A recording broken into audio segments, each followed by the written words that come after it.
Recording. Perfect. So we got Ian Anderson, your ultimate intimate conversation with your favorite artist. The legendary Ian Anderson of Jethro Tull is in the house with his new album, Zealot Gene. It's out now.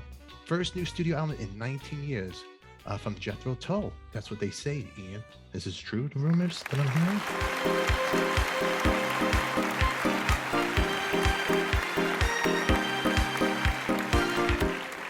It's true if you think of it being titled simply as a Jethro Tull album, but there's been several albums released since during the last 19 years. They've been released really solo albums, or at least under my own name. But when it came to recording this back in 2017, I took the view that the guys that were in the band have been with me for 15, 16 years, and they'd played countless concerts as members of Jethro Tull live on stage, but they'd never actually been on an album released simply as Jethro Tull. So I thought we should put that right so that they could finally be on a Jethro Tull album. And since it's an album of rock music, or at least that's how it began, then it seemed appropriate to call that Jethro Tull. Whereas if it had been an orchestral album or an acoustic singer-songwriter album, I guess it would have been another Ian Anderson album. But this time around, it's a rock album, as indeed is the next one, which is also a Jethro Tull album, the one I'm working on right now. Oh, you're working to see you're a busy guy. Ian, I got to ask you something now, because I love rock and roll, oldies, blues, doo-wop, all that stuff. That's my roots, and it's so funny with you guys because a lot of people will not understand where Jethro Tull's come, where they come from. They'll think it's this heavy metal acting, but you are it comes from all the blues. And I want the fans to know about that.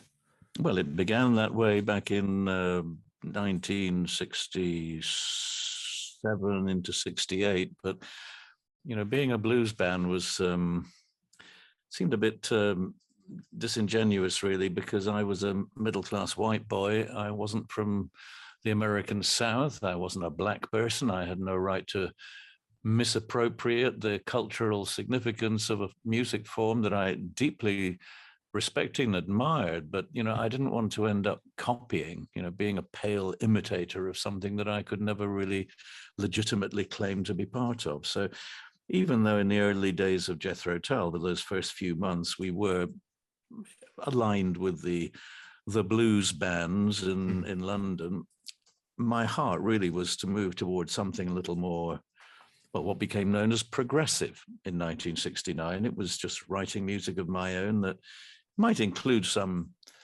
elements, some influence of blues, but it was more importantly adopting elements of classical music and folk music from different parts of the world, and giving that usually a powerful rock kind of a beat. But rock music and rock and roll to me are two very different things. Rock and roll is a particularly, it's a piece of legendary Americana. Rock and roll, I suppose it goes back to the early Elvis or Bill Haley and his Comets and all that sort of stuff. Yeah. And I was actually never really a fan of rock and roll. I was a fan of rock music when it became known as rock music, and I was a fan of blues and jazz before that. But rock and roll is Americana. Rock and roll is it's usually brightly colored automobiles with fins on the back and shiny chrome bits and no seat belts. It's like watching the movie American Graffiti, if anybody could relate to it. that would be the sort of thing, yes. And whilst again, I have great respect for all of that, I'm not an American. I never grew up and lived in the USA. I've only ever been there, got off the plane, done a few concerts, and got the hell out of town. Is it quiet where you're at? Is it quiet in Europe where you're at, huh? Let me ask you. Is it nice and mellow? Yeah, quiet, mellow, relaxing. Well, if the windows were open, you would hear the sounds of birds twittering and fish splashing in the pond, wondering if it's time to be fed again. And yes, it is generally quiet, but here in the office, it can get very noisy with lots of intrusions of phone calls and of course the inevitable pings and pongs of emails coming in and various stuff that happens. But I'm right at the moment recording some demos for the band, Yeah. playing, would you believe, Oh, playing an wow. electric guitar, which Wow. is something I never do as a rule, but I bought that one just so I could make a grungy electric sound to better So convey some of the elements of the music. So let me ask you right now, while you're doing this new demoing and getting the word out, getting just working on your art right now, what's in you? What is the sound of this new? Can you give us any clues? What are you going for on this one? Well, I could tell you all about it. I've, written the first draft of all the lyrics. I've got all the musical elements of all 12 tracks, and I've recorded. I'm in the process of recording the fourth demo for the band.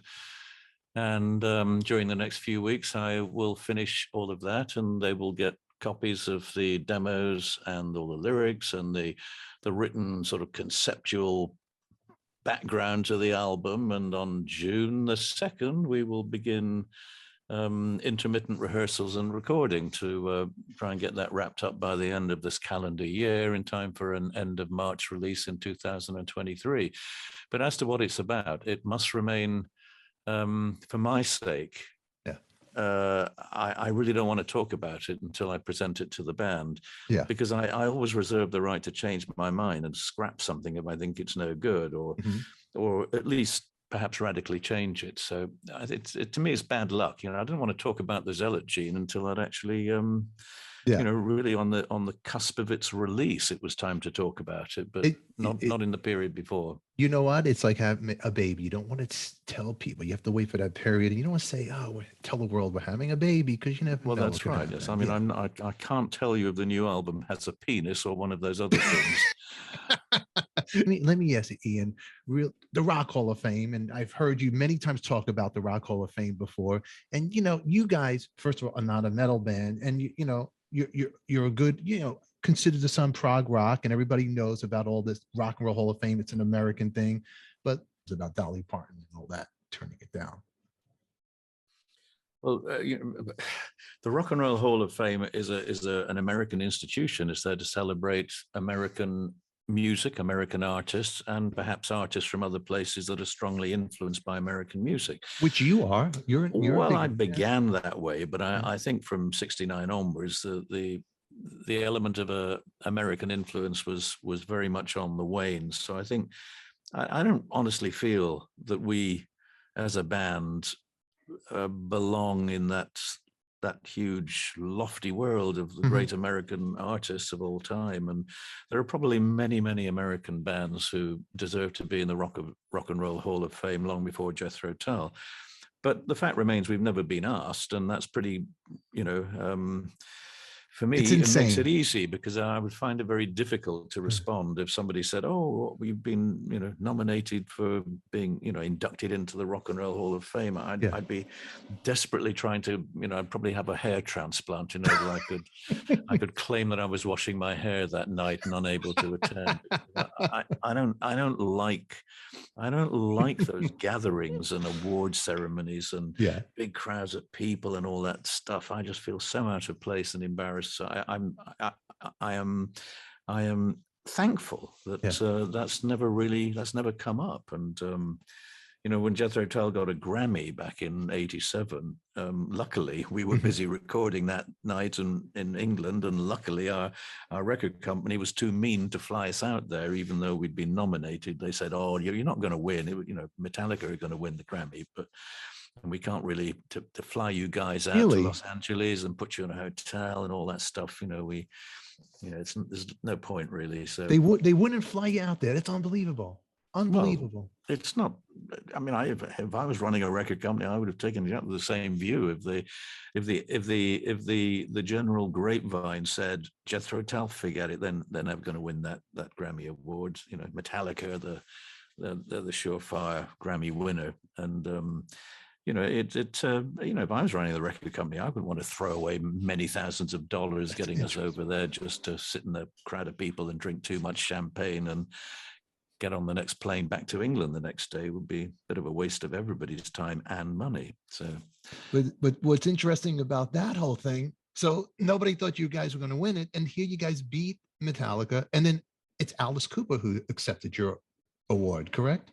Yeah, I met Alice Cooper for the one and only time many years later, and the first thing I did, my wife actually had met him in an airport when she was, wandering around the shopping area and came across Alice Cooper and dragged him back to the British Airways lounge to say hello. And the first thing I did, I said, oh, goodness me, Alice Cooper.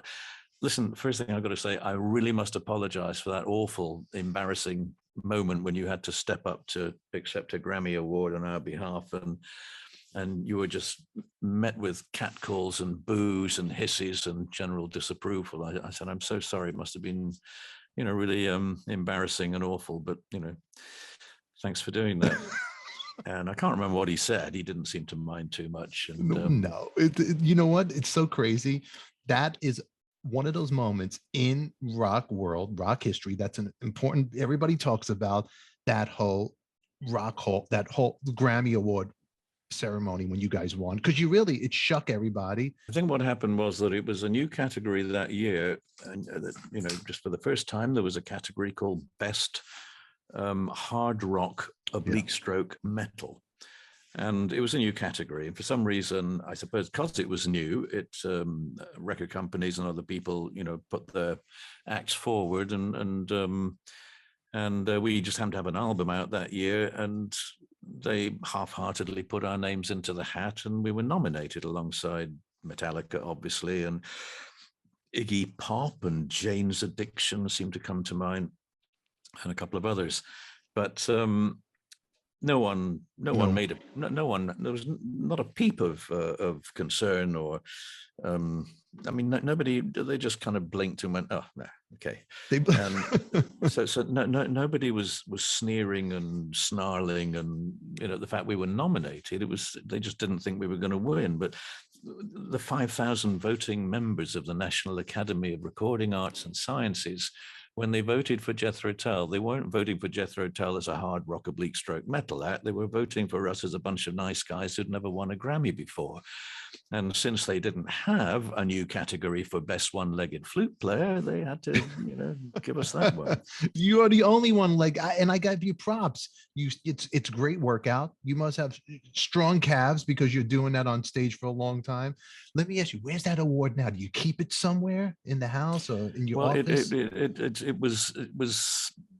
I knew I hadn't given it away. We just couldn't find it for about 20 years. And then my son actually discovered it in a cupboard somewhere up in the attic and got it out, brought it down, said, "Oh, look, I found the Grammy." And we looked at it and said, "Oh, yeah, well, that's where it was." And I don't know what's happened to it since, because it's gone missing again. So it's probably in a different cupboard or drawer somewhere in the attic. But, I'm not, it's not that I value the peer group approval that comes with it, but it's just, I don't personally feel I need to have those sort of objets around, gold albums, various awards and statues. You don't keep anything around, huh? I keep it, but I don't, not where anybody can see it, especially me. Especially if somebody's coming to fix the house, they see the gold records, they want to raise the bill, right? Well, maybe, but it's also that I don't need to be reminded of who I am and what I do. It's all in here, I can't imagine walking down the stairs past a line of gold albums every day. Unless you're Elvis.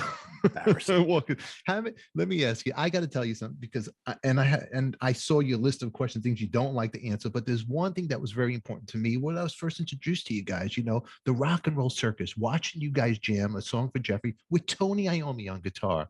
And that was a very great clip. How long was Tony with you guys, playing with you guys?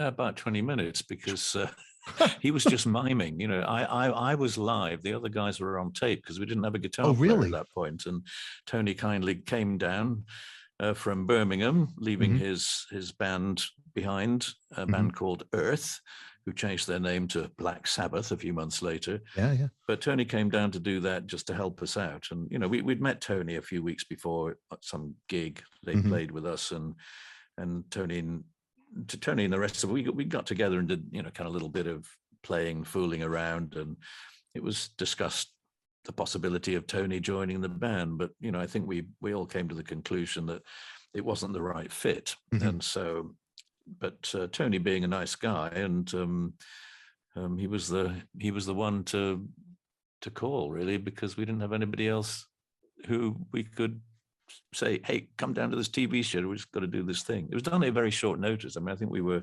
invited to do the show just a couple of days before Really? it was rehearsed and recorded. Yeah. I'm going to let you go, but I'm going to tell everybody who's watching this, you'll check it. All links will be down below. You have a great website, and I hope to have you come back again. We could chat some more. I hope I didn't bore you too much. Well, somewhere around March 2023, I'll have some some more breakfast cereal to put on the supermarket shelf, and we can talk about it. I would love to do that. Hey, you know what? I thank you very much for being here today, and it was lovely talking with you. All righty, my friend. Nice to talk to you too. Take care. Thank you. Take care. All righty, everybody. Mr. Ian Anderson of Jethro Tull are in the house. We will see you all later. Buddy, Ian Anderson, Jethro Tull in the house. His music is out now. You can find it. You can get it. Links will be down below in our description. Turned out to be a lovely guy. The Zealot Gene out now. He's working on new music. And you know what else? While you're here, give me a thumbs up. Hit that button. Tell me you liked it. Tell me you loved it. Tell me the comments down below what you loved, you didn't like, and share it with a neighbor. Share it with a friend. Tell them that you're on your ultimate intimate conversation with Stefan Adiga, artist on record. And today, that was Mr. Ian Anderson of Jethro Tull, another legend. The box. All right, I'll see you guys all later. Mazel and love. Mwah. Bam.